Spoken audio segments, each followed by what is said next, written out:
আজকে ছিল নীলের পুজো বা নীল ষষ্ঠী। এটা কিন্তু সন্তানের মঙ্গল কামনায় করা হয়, আর আমি কিন্তু বাবুর জন্য করি। আগের বছরও করেছিলাম, তোমরা দেখেছো, ভিডিও শেয়ার করেছিলাম তোমাদেরকে। আর এবছরও তার অন্যতা হয়নি। তাই সময় মতো, মানে এটা তো নীলের পুজোটা সন্ধেবেলা নীলের ঘরে যেহেতু বাতি দিতে হয়, তাই বিকাল বিকাল করেই গঙ্গার ঘাটে স্নান করে তারপরে পুজোটা দিতে হয়। এটা নিয়ম আর কি।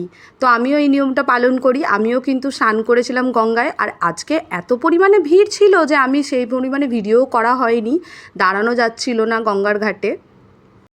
যখন এই গঙ্গার ঘাটে আমরা স্নান করতে যাই, মানে যখন ডুব দেবো, ওই ভিজে কাপড়ে যখন এসে বাবার মাথায় জল ঢালবো, তার আগে কিন্তু আমাদের তেল, সিঁদুর আর আমাদের কিন্তু আম জলে দিতে হয়। আম যতদিন না আমরা এই গঙ্গার ঘাটে এসে দিই, ততদিন কিন্তু আমাদের বাড়িতে আম খাওয়া হয় না। মানে কালকেই, পরের দিনে, এই পুজোটার পরের দিনই আমাদের আম দিয়ে ডাল খেতে হয়। আর আমি প্রতি বছর কিন্তু এই ঘাটেই আসি। এই ঘাটে কিন্তু অনেক ভিড় হয়, লাইন পড়ে, ভিজে কাপড়ে দাঁড়াতে কিন্তু কষ্ট হয়, কিন্তু তবুও মন্ত্র পড়ে ব্রাহ্মণ ঠাকুর যখন পুজো করে দেয় না, তখন অনেক শান্তি হয়। এখানে আমি ঠাকুরমশাইকে আমার সন্তানের নাম, গোত্র এগুলো সব বলে দিচ্ছিলাম, সেইগুলো ধরে কিন্তু পুজো করে দেয়। এইখানে কিন্তু এই সিস্টেমটা খুব ভালো। আর ঠাকুর যেন সব সময় আমার সন্তান, আমার স্বামী, আমাদের সবাইকে যেন ভালো রাখুক, সুস্থ রাখুক, এই কামনাই করি ঠাকুরের কাছে। আর আমি কিন্তু প্রতি বছর এমন সময়তেই আসি পুজোটা দিতে, যাতে বাড়ি ফেরার পথে সন্ধে হয়ে যায়। আর এই সন্ধ্যের সময় কিন্তু নীলের ঘরের বাতিটা জ্বালাতে হয়। সেই জন্য কিন্তু দেখো আমি চলে এসেছি আমাদের ঠাকুর মণ্ডপে। মানে এখানে তো প্রতি বৎসর পুজো হয়, সেই ভিডিও তোমরা দেখো।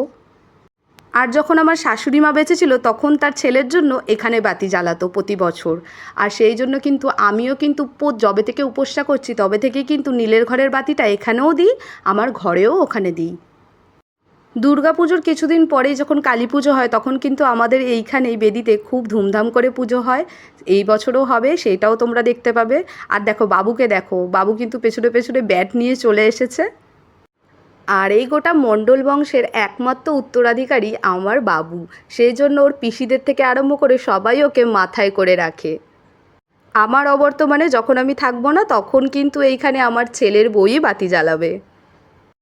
আর আমি কিন্তু আমার ছেলের বউকে সব কিছু আগে থেকে শিখিয়ে যাব, এটা আমার ইচ্ছা আছে।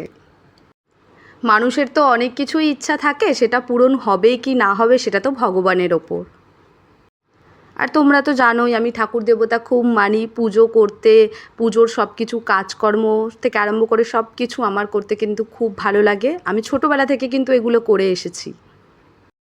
আর যখন ছোট ছিলাম তখন কিন্তু মাকে দেখতাম, আমার বাড়িতে কিন্তু মা এরকমভাবে করতো, কিন্তু মায়ের নিয়মগুলো একটু আলাদা ছিল। আমার বাড়ি যেহেতু এদেশি, আর এখানে কিন্তু বাঙালি, এদের নিয়মগুলোও কিন্তু একটু আলাদা। আর দেখো বাড়িতে এসে কিন্তু একদমই শরীর চলছিল না, ইচ্ছা কিছু করছিল না, কিন্তু তবুও বর বলল না, একদম না, খাওয়া দাওয়া কিন্তু করতেই হবে, নালে কিন্তু তোমার শরীর খারাপ হয়ে যাবে। সেই জন্য বরের জোরাজোরিতে কিন্তু করলাম লুচি, আর তার সঙ্গে ছোলার ডাল। আমার বর কিন্তু লুচি খেতেও খুব ভালোবাসে, সেই জন্য আমার আর বরের জন্য কিন্তু লুচি আর ছোলার ডাল করে দিয়েছিলাম। আমি কিন্তু আগে থেকে ময়দাটা মেখে আর ডালটা ভিজিয়েই গেছিলাম, এসে জানি করব। দেখো আমি কিন্তু শাড়িও ছাড়িনি, তার আগেই কিন্তু রান্না করতে আরম্ভ করে দিয়েছি। জানি শাড়ি ছাড়লে আর নাইটি পরে নিলে তখন আর আমার কিছু করতে ইচ্ছা করবে না, শরীর আর চলবে না। সেই জন্য আমি একেবারেই রান্নাবান্না করে নিচ্ছিলাম। আর আমাদের আজকে রাত্রে আলাদা করে কিছু খাবার হবে না, বাবাই কিন্তু এই লুচি ছোলার ডালই খাবে, সেই জন্য কিন্তু বেশি করেই বানিয়েছিলাম। আর সেই কখন বলো তো গঙ্গার ঘাটে গেছিলাম, কখন স্নান করে সেই পুজো দিয়েছিলাম, সেই কাপড় দেখো এত গরম পড়েছে যে গায়ের মধ্যে গায়ের কাপড়ই শুকিয়ে গেছে। তার উপরে এই গ্যাসের সামনে রান্না করতে কী যে গরম লাগছিল। আমি ভাবছিলাম কতক্ষণে এই সব কিছু কমপ্লিট হবে, আর কতক্ষণে আমি ঘরে গিয়ে এসির মধ্যে গিয়ে ঘুমাবো, আর আমার শরীর চলছিল না। চলো ভিডিওটা আজকের মতো এই পর্যন্তই, দেখা হবে তোমাদের সঙ্গে পরের ভিডিওতে। ততক্ষণের জন্য ভালো থেকো, সুস্থ থেকো, টাটা।